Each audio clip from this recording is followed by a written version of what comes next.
नमस्कार छात्रों, बीए द्वितीय वर्ष प्रथम प्रश्न पत्र की इस कक्षा में आप सभी का स्वागत है। प्रथम प्रश्न पत्र आधुनिक काव्य में आज की कक्षा का प्रकरण है कविता कौन तुम मेरे हृदय में की व्याख्या। प्रस्तुत कविता आधुनिक युग की मीरा तथा छायावादी चातुष्ट की प्रमुख कवयित्री महादेवी वर्मा द्वारा विरचित है। प्रस्तुत कविता महादेवी वर्मा जी द्वारा रचित संधिनी नामक काव्य संग्रह में संकलित है। प्रस्तुत कविता में महादेवी वर्मा अपने अज्ञात प्रियतम के प्रति समर्पण का भाव प्रस्तुत कर रही हैं तथा वे अपने हृदय में निवास करने वाली अनजान सत्ता को संबोधित करते हुए उसके साक्षात्कार की इच्छा प्रकट कर रही हैं।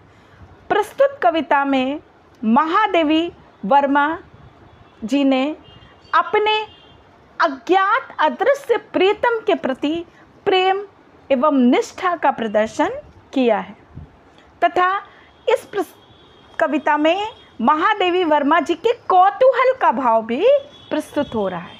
चलिए पढ़ते हैं कविता कौन तुम मेरे हृदय में। कौन तुम मेरे हृदय में, वो जिसके प्रेम से महादेवी वर्मा जी के जीवन का एक एक अंश डूबा हुआ है। उनके संपूर्ण जीवन का एक एक अंश उससे प्रभावित है। उस अज्ञात प्रियतम को संबोधित करते हुए वे जिज्ञासा का भाव प्रकट कर रही हैं। वे जानना चाहती हैं कि उनके हृदय को अपने प्रेम की माधुर्य से डुबोने वाला वह अज्ञात प्रियतम वास्तव में है कौन। वे कह रही हैं कौन तुम मेरे हृदय में, कौन मेरी कसक में नित मधुरता भरता अलक्षित। प्रश्नवाचक चिन्ह का प्रयोग किया है। प्रस्तुत कविता प्रश्नवाचक शैली में रची गई है। महादेवी वर्मा जी कह रही हैं कि मेरे हृदय में निवास करने वाले हे परम प्रिय परम सत्ता, तुम कौन हो जो मेरे मन की कसक को, मेरे मन की पीड़ा को एक नई मधुरता से संपृक्त करता है, एक नई मधुरता से भर देता है। कौन प्यासे लोचनों में घुमड़ घिर झरता अपरिचित, और वह कौन है जो मेरे इन साक्षात्कार के प्यासे नेत्रों में अश्रुओं के रूप में घुमड़ घुमड़ कर नित नवीन सावन को भिगाता रहता है, नित नवीन अश्रुओं की वर्षा को कराता रहता है। स्वर्ण स्वप्नों का चितहरा नींद के सूने निलय में, कि वे कह रहे हैं कि वो अदृश्य प्रियतम जिसके प्रति मेरे मन में अथाह प्रेम का भाव है, परंतु मैं उनको पूर्ण रूप से पहचान नहीं पाती, मैं उनको नहीं जानती, फिर भी वो मेरे आँखों में आंसुओं के रूप में घुमड़ते रहते हैं। वह चित्राकार विचित्र हैं और वे निंद्रा के शून्य भवन में बिना बोले भी अपने स्वर्णिम सपनों को आकार दे जाते हैं। कि स्वर्ण सपनों का चितेरा, कि वो मेरी निद्रा में, मेरे आगम निद्रा के माध्यम से मेरे स्वप्नों में आ करके स्वर्णिम आकारों का निर्माण कर जाते हैं। मेरी नींद के माध्यम से स्वप्नों में भी अपने अस्तित्व का बोध कराते रहते हैं। कौन तुम मेरे हृदय में, हे प्रिय तुम कौन हो कि मैं नींद में भी तुम्हारे सुनहरे सपनों में डूबी रहती हूँ। तुम कौन हो। अनुसरण निश्वास मेरे कर रहे किसका निरंतर, कि मेरे ये आने जाने वाले श्वास निरंतर किसके पद चिन्हों का अनुसरण कर रहे हैं। चूमते पद चिन्ह किसके लौटते यह श्वास फिर, कि किसके पद चिन्हों को चूमने के लिए मेरे शरीर में ये श्वास वापस आता है। अर्थात यदि मेरे मन में उसके प्रति आकर्षण और प्रेम का भाव ना होता तो न जाने कब का ये शरीर समाप्त हो चुका होता। तो मेरे इस शरीर में जो प्राण है वो भी उसी अज्ञात प्रियतम के प्रेम के वशीभूत होकर उसके पद चिन्हों को चूमने के लिए ही वापस लौटते हैं। कौन बंदी कर मुझे अब बंध गया अपनी विजय में, कि करे कि कौन है वो अज्ञात प्रियतम है जो मुझे अपनी विजय में अर्थात स्वयं जीतकर मुझे हार कर अपने प्रेम में बंदी बना करके रख गया है। हे अज्ञात प्रिय, मेरे जीवन के क्षण क्षण को, मेरे हृदय के कण कण को प्रभावित करने वाले तुम कौन हो? एक करुण अभाव में तृप्ति का संसार संचित, एक लघु क्षण दे रहा निर्वाण के वरदान शत शत। कि एक करुण अभाव में, कि उसे ना पा पाना मेरे मन में एक कारुणिक अभाव की सृष्टि करता है, परंतु वह कारुणिक अभाव भी चिरंतन तृप्ति का संसार रचने वाला होता है। कि अर्थात वह उसके विरह में जो मैं करुण अभाव को महसूस करती हूँ, अनुभूत करती हूँ, उसकी कमी को महसूस करती हूँ, वो भी मेरे मन में एक प्रकार की तृप्ति के संसार का निर्माण करता है। और एक लघु क्षण दे रहा निर्वाण के वरदान शत शत। कि उस प्रियतम के ना रहने पर भी विरह के अनुभव में तल्लीन रहने के कारण मेरी भावना का एक छोटा सा क्षण भी मुझे मुक्ति के सैकड़ों आशीर्वाद दे रहा है। कि एक लघु क्षण दे रहा निर्वाण के वरदान शत शत। उसके साथ उसके प्रेम में पढ़कर कि पा लिया मैंने किसे इस वेदना के मधुर क्रय में।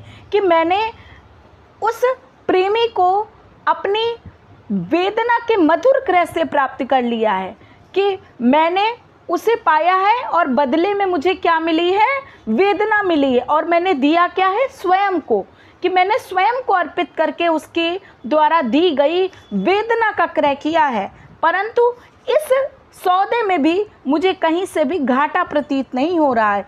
ऐसा लग रहा है कि मैंने उसे करुणा के माध्यम से खरीद कर एक अनोखी तृप्ति, एक अनोखा अनुभव प्राप्त किया है। गूंजता उर में न जाने दूर के संगीत सा क्या। कि मेरे हृदय में हर समय उससे संबंधित एक अनोखा, एक अज्ञात संगीत सा सुनाई देता है। आज खो निज को मुझे खोया मिला विपरीत का सा। कि जिस प्रकार कहीं दूर से आती हुई मधुर संगीत का स्वर मन को अनायास अपनी ओर खींच लेता है, तथा प्रत्यक्ष न होने पर भी शांत एकांत क्षणों में वही संगीत की ध्वनि मुझे प्रवाहित करती रहती है, मुझे अपने में डुबोए रखती है और मेरे हृदय में गूंजती रहती है। उसके माधुर्य का अनुभव मन में मुग्ध भाव से उसकी सत्ता को आनंद में मग्न रखता है। ऐसा लगता है कि मैंने स्वयं को खोकर अपनी पृथकता को देकर एक अनोखा, एक नया उपहार प्राप्त किया है।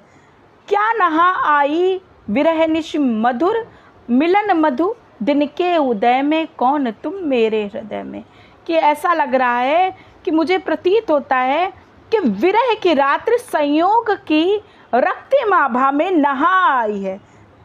और ऐसा लग रहा है कि यह रात समाप्त होने पर जिस प्रकार प्रातः काल होता है, उसी तरह मेरे जीवन का अंधकार समाप्त होकर इस अनजाने विरह की अनुभूति में भी मैंने उसे पा लिया है, अर्थात मेरा उससे मिलन हो गया है। कौन तुम मेरे हृदय में। कि ऐसा लग रहा है कि मैं इस अनंत संसार में उसके आकार का और हर जगह उसी की अद्वितीय शोभा का अनुभव करती रहती हूँ।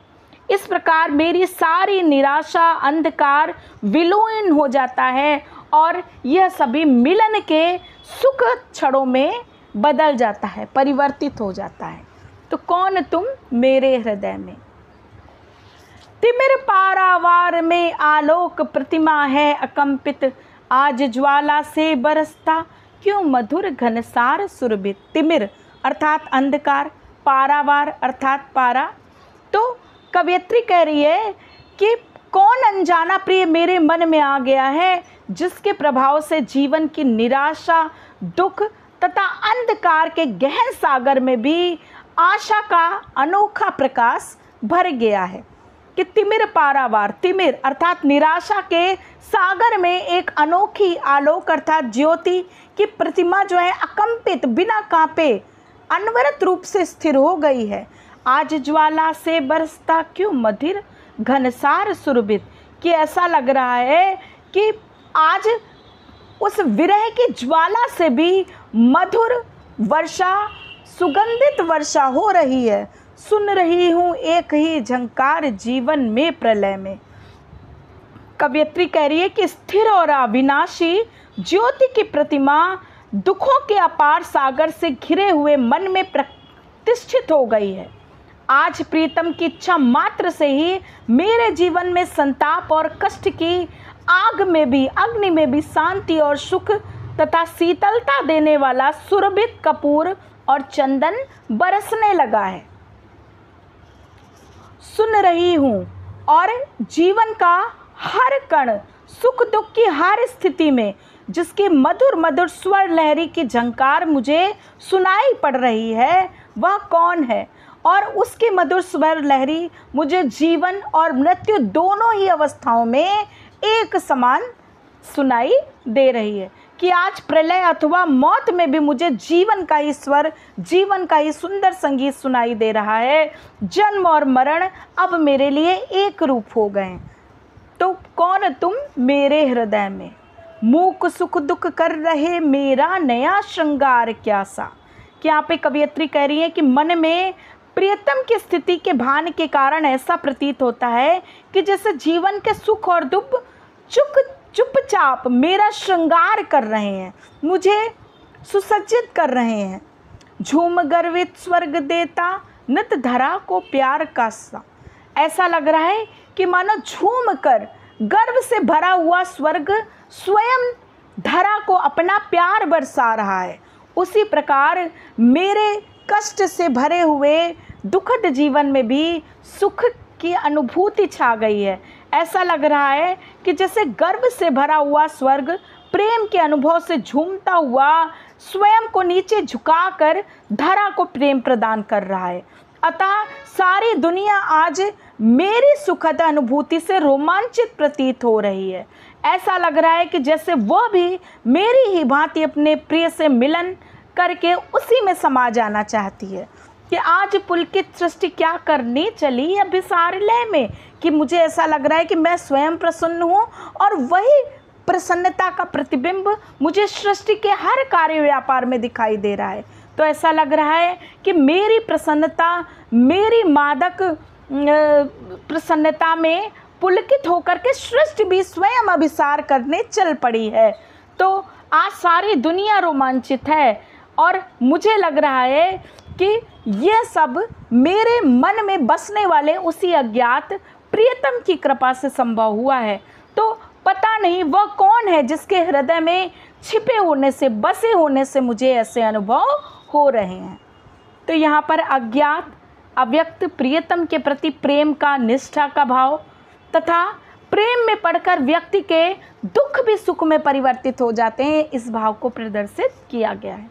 तिमिर, पारावार, आलोक, प्रतिमा आदि पदों में रूपक अलंकार है। भाषा में प्रसाद और माधुर्य गुण है। संस्कृत निष्ठ खड़ी बोली का सहज माधुर्य द्रष्टव्य है। धन्यवाद।